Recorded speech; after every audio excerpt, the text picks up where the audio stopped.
Bismillahirrahmanirrahim. Assalamualaikum warahmatullahi wabarakatuh. Tugas koneksi antar materi, kesimpulan, dan refleksi. Perkenalkan, nama saya Mardiatun SPD, calon guru penggerak Angkatan 8, Kota Mataram. Adapun kesimpulan pemikiran Ki Hajar Dewantara tentang pendidikan. Dasar pendidikan menurut Ki Hajar Dewantara. Maksud pendidikan itu adalah menuntun segala kekuatan kodrat yang ada pada anak-anak agar mereka dapat mencapai keselamatan dan kebahagiaan yang setinggi-tingginya, baik sebagai manusia maupun anggota masyarakat. Adapun relevansi pemikiran Ki Hajar Dewantara adalah pendidikan harus holistik. Yang kedua, pendidikan bersifat dinamis. Dan yang ketiga, pendidikan memandang anak dengan penuh rasa hormat. 3 kerangka perubahan dalam pendidikan menurut Ki Hajar Dewantara agar tujuan pendidikan dapat tercapai.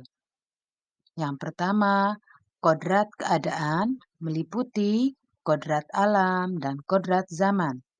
Yang kedua, prinsip perubahan. Jadi, dalam melakukan perubahan tersebut menggunakan azas trikon, yaitu kontinuitas, konvergensi, dan konsentris. Yang ketiga, perubahan budi pekerti. Jadi dalam pendidikan, perubahan tersebut mencakup perubahan budi berupa cipta, rasa, dan karsa, dan perubahan pekerti berupa tenaga atau raga.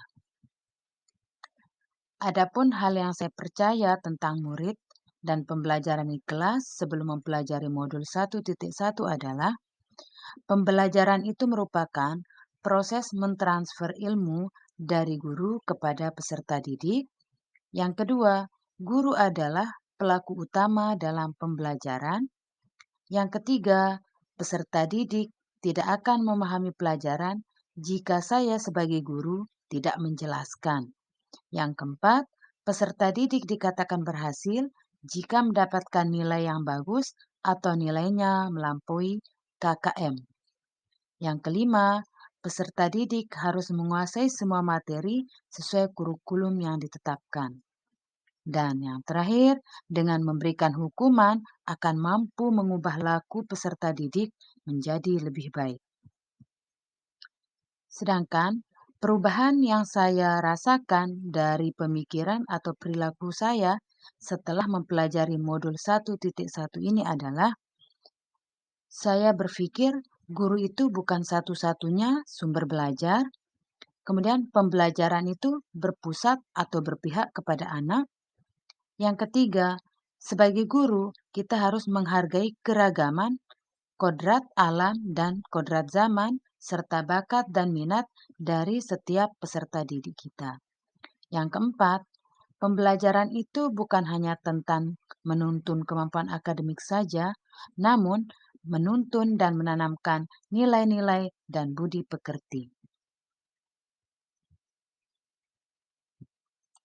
Selanjutnya, apa yang segera dapat saya terapkan agar pembelajaran mencerminkan pemikiran Ki Hajar Dewantara adalah yang pertama, merancang pembelajaran yang interaktif, menyenangkan, dan berpihak kepada peserta didik. Yang kedua, pembelajaran yang sesuai dengan kodrat alam atau memperhatikan budaya setempat dan kodrat zaman, yaitu pembelajaran berbasis abad 21. Yang ketiga, merancang pembelajaran yang mengembangkan kemampuan akademik dan menanamkan nilai-nilai serta budi pekerti. Yang keempat, menerapkan konsep merdeka belajar dan mengintegrasikan setiap pembelajaran dengan pencapaian profil pelajar Pancasila.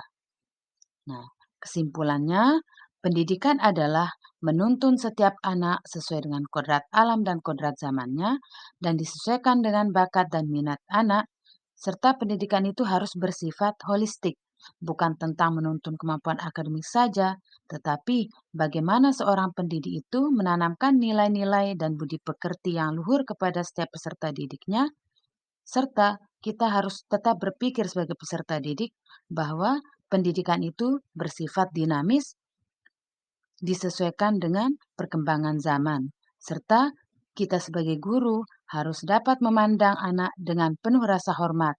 Dan ingat, orientasi kita dalam dunia pendidikan adalah berorientasi pada murid. Sekian yang bisa saya sampaikan. Terima kasih. Salam guru penggerak, tergerak, bergerak, dan menggerakkan. Wassalamualaikum warahmatullahi wabarakatuh.